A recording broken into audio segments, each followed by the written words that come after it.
banget sih? Ini tuh sejak saya balik dari Bandung, berarti 2010. Itu mulai pertama, tadinya ini kebun terus karena saya punya apa namanya semacam cita-cita bikin tempat latihan, walaupun sebenarnya secara grup kita udah terbentuk lama.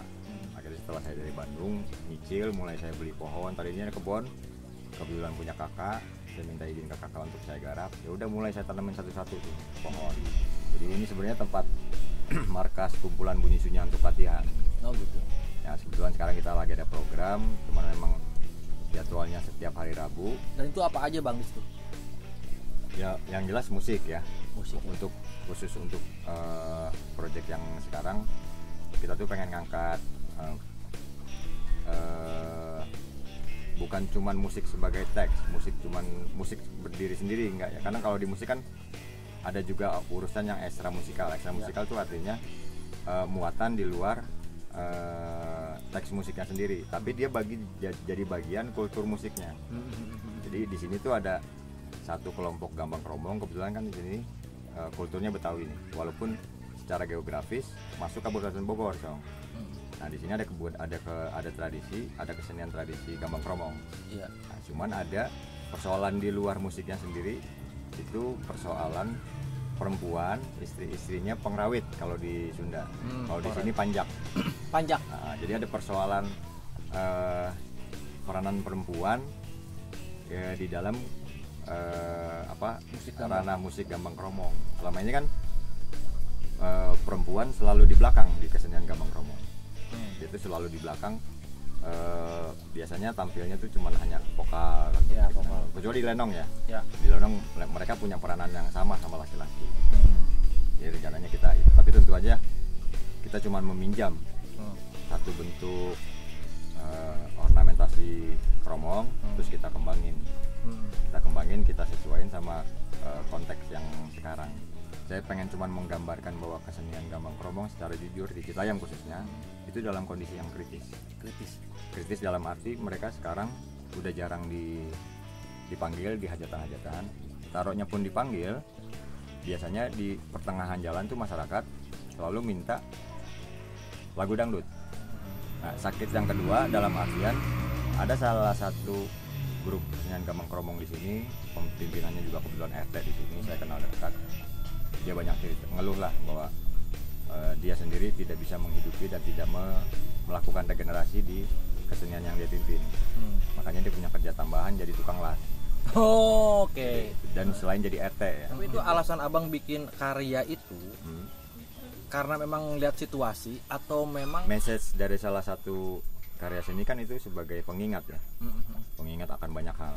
Ya. Nah khusus di konteks ini saya ingin mengingatkan kembali orang-orang, katakanlah orang-orang Betawi yang hidup di sini. ya. Begitu penting milik mereka yang sudah lama hilang. Jadi secara kasarnya itu kan sudah jadi artefak, sebentar lagi ini jadi artefak. Beberapa value, beberapa nilai yang hilang itu sudah benar-benar hilang, nggak lagi mereka pakai. Ya. Bahasa juga banyak yang nggak mereka pakai. Kalau sekarang kita ngomongin gotong royong ya bang ya, dengan konsep gotong royong itu semuanya barang-barang sekarang kan udah jarang ya bang, apalagi di kota kayak Depok ini kan udah kota banget sekarang bang ya, udah mulai orang-orangnya udah mulai antusiasnya udah kepada entertain dan sebagainya gitu. Abang masih mempertahankan dengan lokalisasi atau lokal pride yang masih abang pertahankan dengan keyakinan abang. Nah pertanyaan abang, apa sih bang yang ngebuat abang tetap yakin gitu kalau ini tuh masih bisa ada gunanya dan masih bermanfaat buat masyarakat, meskipun masyarakatnya sedikit demi sedikit mengikis gitu, mulai bergeser gitu. Ya. Kalau saya percaya kepada nilai sih, saya tidak percaya kepada bentuk. Kalau di konsep besar perjalanan musik yang saya pilih, terutama hubungannya dengan Sunya, bicara soal tradisi, kayaknya nggak mungkin tradisi itu bisa mempertahankan bentuknya kalau tidak disikapi dengan situasi yang terpaksa kita harus baca kembali sekarang. Tradisi dengan huruf T kecil dan tradisi dengan huruf T besar. Nah, tradisi dengan huruf T kecil kalau tidak bisa memandang ada tradisi yang dalam huruf T besar, dia akan mati. ini realita yang saya temukan di beberapa tempat, banyak tradisi yang udah nggak ada lagi, berarti kan udah mati kan. Betul. Nah, tapi sebenarnya di tradisi itu, kekuatan di tradisi itu kan nilainya, bukan kepada bentuknya.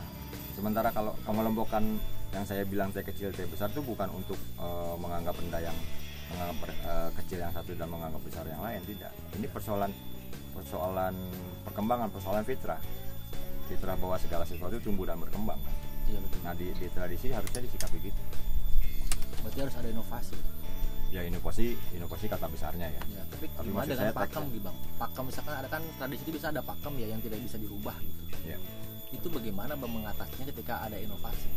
Kalau saya tidak melihat tidak tradisi itu sebagai barang mati soalnya. Oke. Misalkan gini, kalau orang biasa mungkin menggeser ini biasa, tapi kalau kita sikapi saya rayakan sebagai, misalkan saya berkarya, saya komponis, saya merayakan ini sebagai peristiwa musik,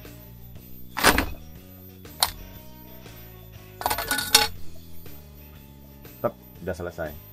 Tapi saya sadar betul bahwa saya punya intensi di sini, bahwa ini peristiwa musik, dan apalagi ini dipanggungkan dengan konsep, dengan diskusi, dengan itu. Buat saya itu musik. Musik itu harus intrinsik, harus punya patokan nada, punya ini. Tapi kita jangan lupa, itu benar. Kalau ketika orang itu, saya tidak menyalahkan. Kalau mereka melakukan pendekatannya dengan intrinsik seperti itu, saya bisa bersikapi, oh yaudah, memang itu musik buat kamu. Tapi kan jangan lupa, ada peristiwa lain yang di luar nada. Penggeret ini, soal. Iya. Yang tidak bisa kita pungkiri ketika kita ngobrol gini, dia jadi background. Betul. Itu tuh apa? Air ya. Nah itu kan bunyi apa? Ya kamu lebih peka itu dengar air. Ini kan peristiwa bunyi kan?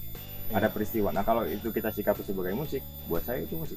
Betul. Hanya kita sikapi ini sadar sebagai peristiwa musik. Tapi kalau ini kita rekam pakai alat ini, suara soang kita rekam, terus kita kompos dengan aturan tertentu, dinamika volume, terus dinamika jauh dekat, terus dengan keras lembut, apa itu bukan peristiwa musik? Dan itu kita sadar, kita bikin bahwa kita rayakan bahwa ini akan jadi karya musik, dan kita presentasikan, kita pertanggungjawabkan, terutama kita pertanggungjawabkan ya. Oh iya. Bukan cuma sekedar bikin. Buat saya itulah musik. Kelokalan semuanya ya. Semuanya. Jadi dari sebuah pemahaman kelokalan ya, bagaimana kearifan lokal itu memang dijaga dan pada akhirnya itu menjadi salah satu yang mungkin bisa nggak disebutnya kalau menurut Acong visioner sih. Ya visioner mungkin kalau dibandingkan kita sandingkan dengan mainstream yang isiannya hanya pengulangan aja. Mungkin ini saya sadar betul di beberapa bagian, mungkin saya pikir kami onani ya, bergerak cuma di wilayah itu. Tapi buat saya tetap ada nilai yang kita bisa ambil dari apa yang kita pelajari dan apa yang kita berikan ke penonton. Apa yang kita tawarkan ke penonton. Berarti menurut abang kritik itu penting ya? Bukan penting lagi, justru itu menjadi dasar kita untuk kita selalu update.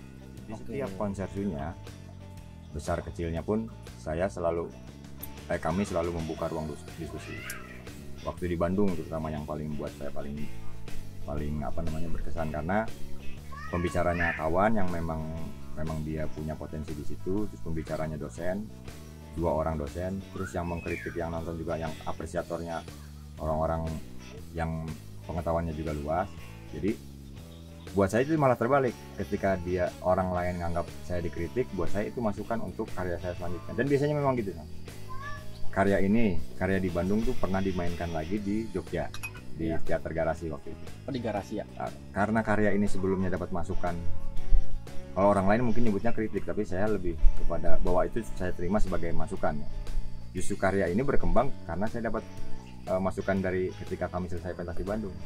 Meskipun ketika pentas di Jogja kita dapat masukan dan kritikan yang lain, tapi kritikan yang lain itu yang tidak pernah saya dapat sebelumnya ketika di Bandung, itu justru membangun lagi dari sisi yang lain. Jadi karya itu jadi makin besar ya. Jadi layernya makin banyak. Lapisannya makin banyak. Itu modal untuk kekaryaan. Artinya kan itu di luar saya pribadi kan. Tapi banyak hal yang sifatnya pribadi membentuk saya. Ini saya tahu beresiko bahwa ini akan seperti menganggap yang lain kecil, menganggap apa yang kita lakukan besar. Oh enggak, saya tidak bicara soal itu. Ini soal nilai aja, soal nilai dan bentuk. Kalau kita lihat hari ini sih apa situasinya kan mungkin yang dibutuhkan sama kita karakter ya bang. Ya. Sangat khawatir dengan orang yang ketika diskusi debat kusir dan nggak selesai. Iya, nggak ada habis-habisnya cong. Iya kan ya. Jadi kapan tahu? Ya kan kalau kita mengetahui karakter si A, karakter si B, dan karena dia memiliki karakter dan memiliki karya dan memiliki pemahaman dan intelektual, pada akhirnya kan kita pun setidaknya memahami ketika kita berdebat pun bagaimana caranya supaya kita bisa masuk ke ranah pemikiran dia gitu. Ya, dan saya tidak pernah takut. Dimanapun isunya pentas dan saya pentas, selalu saya memberi ruang diskusi. Karena penting kalau buat saya, bukan saya sok ya, tapi kalau buat saya pentas selesai terus jadi tepuk tangan, nggak ada untungnya saya. Karena sama aja dengan mainstream kan. Yang paling berkesan kalau soal itu, Sunya tuh pernah punya program Karuhun baru di ruang tamu. Jadi kita bikin karya, kita datengin ruang domestik orang lain. Dan itu yang pentas benar-benar, kita pentas benar-benar di ruang tamu. Yang nonton yang punya rumah, terserah dia mengundang siapapun. Waktu itu sampai rencana 12 titik, tapi kami hanya bisa 5 titik karena persoalan dana ya. Di tempat Slamet Widodo, di tempat Rendra, di tempat Profesor Ganjar di Bandung, akhirnya dipindahkan ke tempat terus di Bogor di tempat salah satu budayawan. Nah, karya yang sama dengan ruang tamu yang berbeda itu punya nilai yang berbeda. Saya kemana-mana dong kebetulan. Saktinya Kang Iman tuh masih ada. Tapi hampir setiap saya pergi, dia pokoknya saya pasti punya alat musik penanda bahwa saya pernah kesini. Dulu waktu sama Kang Iman baru pertama datang, kita diterima sama panitia, itu mereka bikin ada semacam dekorasi lah gitu, bambu-bambu kering, tapi tempatnya itu gentong tanah. Saya baru nyampe langsung saya pukul-pukul tuh, ada satu yang bagus langsung saya pinta, padahal kami belum diterima di dalam. Terus saya ingat banget kata Kang Iman, dasar pemulung, pasti rek dipenta. Emang saya rek dipenta, dan bukannya omong doang, itu saya bawa ke Bandung. Serius bang? Serius saya bawa ke Bandung. Saya bolongin jadi alat musik perkusi kan. Kalau orang lain beli, kalau saya kan bikin. Jadi ada nilai kepuasan tersendiri gitu. Ya. Waktu ke Taiwan juga gitu. Taiwan gitu juga. Ke Taiwan kita pentas, terus karena kita nginep di hotel nggak ada tempat latihan, kita latihan di gudang di atas. Nah itu ada beberapa alat-alat bekas-bekas yang saya ambil. Satu alatnya masih ada kalau kamu mau lihat. Itu ada bekas dia buat saringan mie di dapur. Nah, itu saya bawa, walaupun bikinnya di sini ya. Tapi begitu lihat ini, oh ini dari Taiwan. Gitu. Kemarin waktu ke Jerman juga ada, tapi ke Jerman saya bawa pembersih lantai dari plastik. Jadi alat musik. Saya senang itunya gitu bang. Saya senang menghargai momentum, tapi jadi bentuk yang lain, bukan cuma benda gitu. Itu kan jadi fungsi kan, jadi alat musik kan. Emang unik banget. Apapun bisa dibuat. Malah kalau boleh ngimpi yang belum saya tercapai ini, mudah-mudahan sebelum meninggal tercapai. Saya pengen keliling Indonesia. Ke Indonesia bang. Bawa musik-musik saya yang simpel-simpel itu. Kita menawarkan konsep kita gitu. Sudah ada 12 tempat yang siap menerima saya di Sumatera, Sulawesi, Kalimantan, Bali, terus Lombok. Itu workshop untuk pentas dan presentasi gitu. Ntar kesananya workshop segala macam. Tinggal nunggu orang gila kaya yang berani biayain itu aja. Tuh, karena mereka nggak bakal dapat kompensasi balik kan. Iya benar. Uangnya pasti akan habis. Tapi kalau anggap hibah itu ya. Hibah. Tapi kalau ada orang yang berani itu, wah saya hormat banget. Bang, tapi abang belajar musik dari siapa sih bang? Ketemu Pak Dodi, Kang Dodi. Dia lihat saya, terus dia minta saya ke Bandung. Saya belajar ke Bandung sama dia. 6 bulan saya baru tahu yang namanya ada yang namanya SSI. Akhirnya saya coba daftar. Ternyata lulus. Jadi hanya kebetulan. Sebenarnya saya lebih tertarik ke komposisi. Kalau komposisi kan sifatnya holistik kan. Ya. Dia bukan bicara skill. Ya. Tapi bicara muatan lah ya. Bicara muatan, konsep, bagaimana ini bisa ngeramu jadi satu peristiwa musikal gitu. Itu kan kerja komposisi kan, kerja komponis. Terus ijazah abang lulus sana, ijazahnya dibawa nggak bang? Enggak. Karena emak pengen lihat saya ujian ya, saya balik ke Bandung untuk ngurus. Masih 12 mata kuliah, 2 bulan setengah harus saya beresin. Nah tiba-tiba saya bikin manuver. Oke. Aslinya ini saya kasih sedikit bocoran. Kalau teman-teman ngerti dan bisa nuntut saya itu saya nggak sah lulus ujian saya. Nah, karena di kartu rencana studi saya ujiannya komposisi. Ternyata karena kuliah saya nggak benar, saya pulang kan ke sini. Jadi saya mau bangun kampung aja. Begitu balik di sana saya ditanya waktu itu kartu KRS itu semua udah hilang kan. Jadi saya bikin pemutihan. Dulu kamu ngajuin ujiannya apa? Tradisi Pak, penyandapan, bayangin. Akhirnya saya milih ujian waktu itu pembawaan kendang ketuk tilu. Ya, pembawaan ya. Nonton ya? Nonton, atau ngebantuin kan? Ya itu dia, acongan artistik. Itu 30 panitianya semua orang teater, 5 orang doang anak-anak kru tabuh, grup saya di Karawitan. Gepeng, Boyan, Daniel, Bombom saya ingat. Ketua panitianya Agus Tedarma. Setelah ujian saya panggil emak untuk nonton. Ujian saya balik lagi ke sini. Udah. Balik lagi dipanggil wisuda. Ya udah.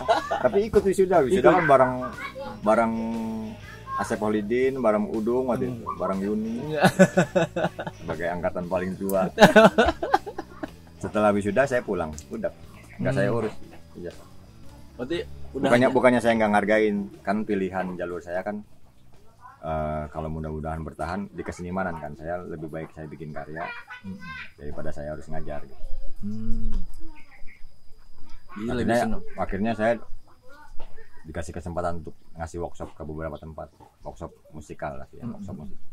Sama aja sih kalau workshop sih nggak jauh beda dengan belajar, cuman bedanya singkat ya. Singkat. Nggak continuity gitu. Iya, nggak perlahan. Tapi mungkin itu lebih menarik buat abang kali ya. Iya, buat saya lebih menarik. Karena emang lebih leluasa gitu ya. Jadi nggak ada struktural. Jadi bagaimana feel ya. Iya. Belajarnya itu sangat feel banget ya. Iya, tapi bukan berarti nggak ada metode ya. Iya. Saya bikin beberapa rumusan. Apa sih musik judulnya? Itu beberapa bagal pertemuan antara persamaan antara musik dan teater. Jadi pernah saya kasih tahu beberapa teman dan itu juga yang saya jadikan metode untuk ke beberapa tempat ngasih workshop musik. Dan rata-rata dari sekian banyak saya ngasih workshop musik, pesertanya itu orang teater semua. Butuh kali ya. Kenapa orang musik sendiri nggak tertarik gimana tuh Bang? Nggak ngerti. Karena buat saya musik itu bukan persoalan skill, bukan hanya persoalan skill. Ya. Musik itu persoalan musikalitas, dan musikalitas itu berkaitan sama tubuh. Bukan cuma isi kepala yang punya target jago main biola. Buat saya itu ketinggalan zaman. Dia kalau musikalitasnya nggak kuat dia akan berhenti jadi pemusik. Ada satu yang sulit apa ada yang bisa melihat aktor di panggung itu bunyi atau tidak. Jadi contohnya gini, ada 2 dialog aktor. Kalau aktor dua-duanya musikalitasnya matang, jadi dialognya enak didengar sampai ke kita sebagai peristiwa bunyi. Terus sebagai penata musik kita ngasih bunyi lagi, musik bunyi eksternalnya untuk menjadi latar mereka berdua. Kalau nggak hati-hati itu jadi ngerusak. Nah melihat itu yang nggak gampang. Jadi 2 aktor ini dialog nih, dua-duanya lemah. Dialog mereka bisa kuat ketika kita kasih musik stimulus background lah ya. Ya sebenarnya awalnya stimulus, tapi kan penonton lihat itu sebagai peristiwa teater yang di belakangnya ada peristiwa musik. Ya. Tapi kalau 2 aktor itu udah kuat, kalau penata musik nggak hati-hati akan jadi bawel, akan jadi berusak. Tapi itu pun punya resiko kan sebenarnya. Saya sudah menjaga jarak supaya musik tidak menghancurkan. Kan teater sama musik tuh kawan dialog, bukan lawan kan. Iya, mestinya kalau kawan ada percakapan yang menarik, akhirnya jadi sesuatu kan. Kalau ini kan enggak, seperti saya nindas habis peristiwa teaternya. Tapi itu kan permintaan pembimbing. Makanya jadi ketika habis sama Irwan Jamal ya. Ya, akhirnya saya merasa di beberapa kesempatan saya selalu kok saya membaca perjalanan saya lagi Bang. Kok selalu teman-teman teater yang bisa menerima apa yang saya ingin perdengarkan gitu. Akhirnya saya mulai tuh garap musik teater beberapa kan, sampai se-Bandung. Kecuali main teater saya nggak pernah musikin, tapi semua grup-grup besar teater di Bandung kan saya pernah musikin. Akhirnya dari situ saya ambil pelajarnya, akhirnya saya bikin diagram itu. saya bikin label untuk persiapan workshop, dari mulai ngebahas musik apa sih, kaidah-kaidahnya, teater apa. Nah, kedua hal itu apa sih yang sama tapi samar antara musik sama teater. Pertemuan saya dengan Pak Dodong itu sudah punya modal masing-masing. Cuman memang Pak Dodong alatnya lebih banyak. Jadi rupanya udah sekitar 6 bulan Pak Dodong tuh nyari saya. Dan saya nyari namanya Pak Dodong. Karena ketika saya pulang dari Solo, Pak Dodi itu udah lihat saya beberapa alat bikinan saya. Oh, mana mah cocok ketemu Kang Dodong Sangke. Jadi saya udah denger nama dia gitu. Akhirnya ketemu, nah kami bikin grup Lungsuran Daur itu. Kami pentas ke Jogja kemana-mana. Dan ada satu peristiwa yang satu frekuensi, ini bicara satu frekuensi, dan ini peristiwa musikal banget. Jadi setelah pentas di Solo, kami ke Jogja sama rombongan tari waktu itu kami ngemusikin Lena Guslina.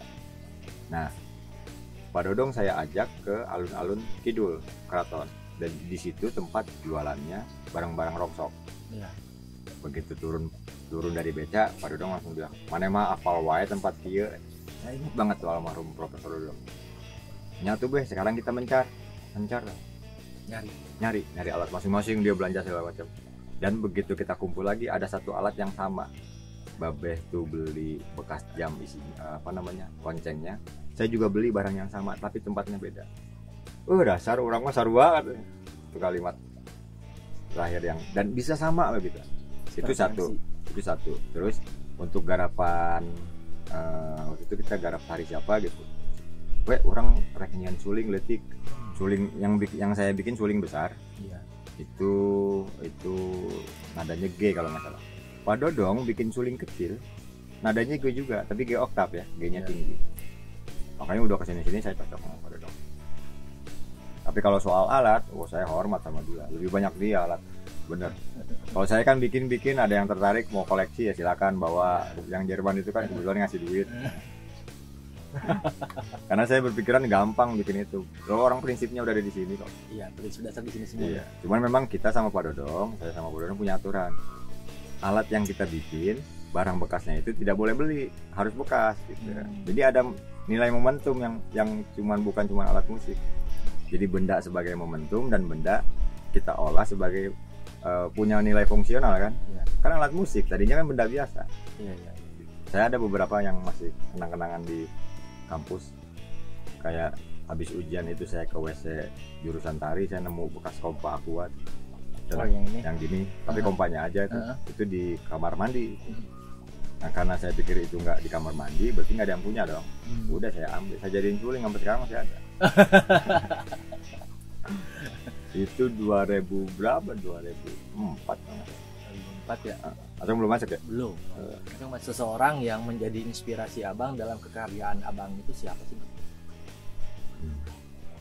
Enggak satu kalau saya. Salah satu di antara banyak itu. Yang paling menonjol dan selalu diingat-ingat. Dan mungkin abang menyimpan rasa hormat ke dia lebih daripada hormat-hormat yang lainnya.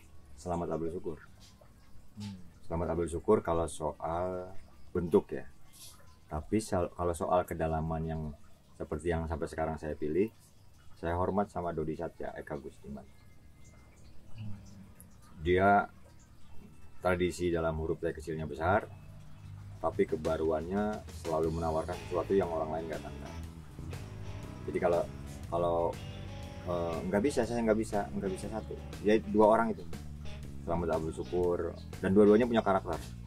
Selamat Abdul Syukur ngajari saya soal bentuk struktur ya, struktur komposisi, struktur musikalitas gitu, cara membacanya. Nah, kandungan dasarnya yang selama ini masih saya percaya bahwa ini tidak akan habis digali kan. Nilai etnik ya. Itu ya Dodi Satya. Benar sama Selamat. Kok bisa ngubungin kamu sih? Saya nggak ngerti dia dapat nomor saya dari mana. Ya udah berangkat. Tahu nggak itu? UAS saya tinggal. Semua mata kuliah UAS saya tinggal.